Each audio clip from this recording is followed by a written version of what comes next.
When it comes to strength training for cyclists and triathletes, we're just now starting to learn what we actually need to get out of our training. Today, we're going to talk about the importance of a dynamic warm-up and how it can significantly help you get more out of your strength training and program your body to become fitter, faster, and stronger.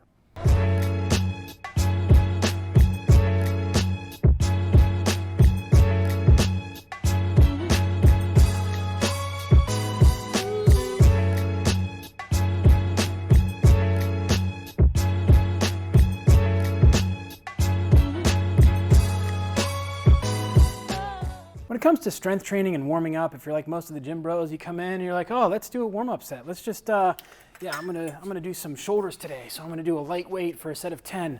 We're gonna do some squats. We're gonna do some javelin throws. Please don't do that.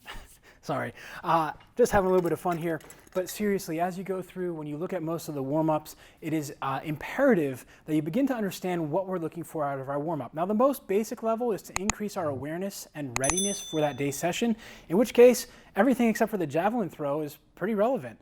Now, the javelin throw, if you're a thrower, great, fantastic, then it's relevant. But really what we're looking for out of our dynamic warm-up is to increase our core body temperature, put our body through ranges of motion, and prepare the tissues for what we're going to ask it to do. And most importantly, and this is what a lot of people don't know or forget, is that we're looking to address common imbalances and issues. So this would be where we get our corrective exercises.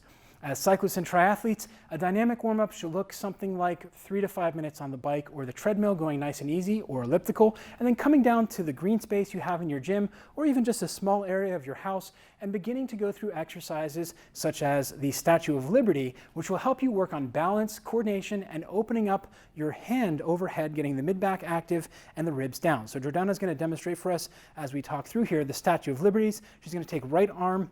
Let's go actually opposite leg today. So she's doing a variation which is more rectus femoris, and we're going to do one that's going to also open up the TFL. So as she goes through the Statue of Liberty, she's grabbing the hand, she's reaching overhead, she'll hold for 2-3 seconds, she'll let it go, take 2 steps forward, and then continue.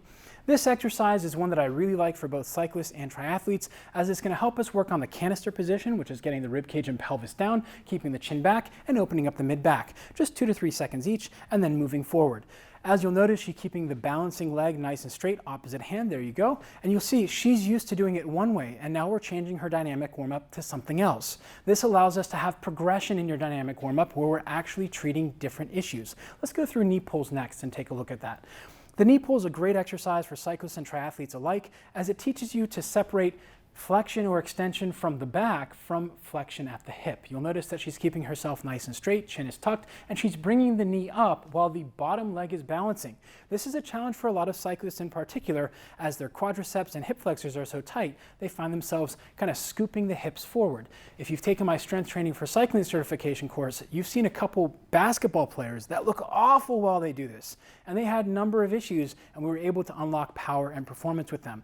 Same with US cyclists. Just going through the dynamic warm-up, understanding what you're actually looking for will help prepare the tissues and correct issues that you have. So you'll notice she's keeping a nice straight line as she goes down, her foot's nice and flat on the ground. The last one we're going to do here today is the Spider-Man. Now we have a whole separate video on how to do this exercise and why we love it here at HVT. But as she goes through, she's going to take a nice big step forward and straight. Both hands come down to the floor. Trust me, most of you will not look like this, and this is okay. As you come up, she's going to squeeze the glute, lift the hips up, drop the head down to get a hamstring stretch. She's going to come back down to neutral, lifting the chest once again, firing the glute, and she's going to stand straight up.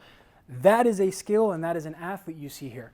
Now, most of you aren't going to look like that when you go through your Spider-Man. That's why you need to make sure you're subscribing down below to the channel to see the Spider-Man as well as the modification that you can use to help you move, feel, and be a lot better, fitter, happier, and healthier. Now the dynamic warm-up serves, again, the main purpose is to allow you to focus on the day's session, increase your readiness for that day's session, increase your core temperature, but also to work out major movement issues. So we just went through 3 different exercises, which you can find 2 of them here on the Human Vortex Training channel, making sure you're subscribing down below. Building a dynamic warm-up, it shouldn't take you 45 minutes. Back early in my career, totally guilty of it with my clients. We would do 35 minutes of dynamic warm-up and only then do a couple major multi-joint movements. I made that mistake. That was me. Now, they still saw some results, but not as good as when one of my mentors was like, hey, why are you spending so much time on dynamic warm-up instead of lifting things and making them stronger? Good question. But at least we had the dynamic warm-up. Now, if you found today's video to be useful in helping understand why a dynamic warm-up is important and not make the same mistake that I did and be dynamic warm-upping for half your session or more, make sure you're subscribing down below and head on over to the HVT website and check out our blog posts and other resources that we have for you on strength training for cycling and triathlon.